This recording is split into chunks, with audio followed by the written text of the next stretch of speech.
మీకు డయాబెటీస్ ఉందా? మీ shoulder stiff అయిపోయి చెయ్యి పైకి లిఫ్ట్ చేయలేకపోతున్నారా? అయితే దాన్ని ఫ్రోజన్ షోల్డర్ అంటారు. Hi, this is doctor Amulya Elmenchi. I'm an endocrinologist and metabolic physician from Vijayawada.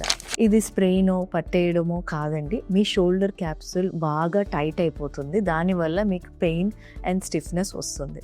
Diabetes ఉన్న వాళ్ళకి ఇది 5 times ఎక్కువ కామన్గా ఉంటుంది. డయాబెటీస్లో హై షుగర్స్ ఉన్నప్పుడు ఈ కొల్లాజన్ ఫైబర్స్ అనేవి స్టిఫ్ అయిపోయి మీకు ఎర్లీ మార్నింగ్ స్టిఫ్నెస్ ఇట్లాంటి వాటితో ప్రజెంట్ అవుతారు. జుట్టు దూకోవడం, బట్టలు వేసుకోవడం కూడా కష్టంగా ఉంటుంది.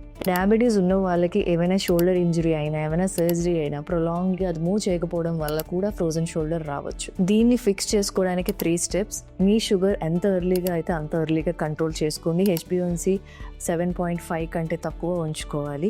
ఫిజియోథెరపీ ఎర్లీగా స్టార్ట్ చేయాలి. పెయిన్ ఉంది కదా అని అది మూవ్ చేయకుండా ఉండొద్దు. పెయిన్ ఉన్నప్పుడే ఇంకా ఎక్కువ మూవ్ చేస్తూ ఉండాలి. దాన్ని ఎర్లీగా స్పాట్ చేయండి. Seek help before it turns severe.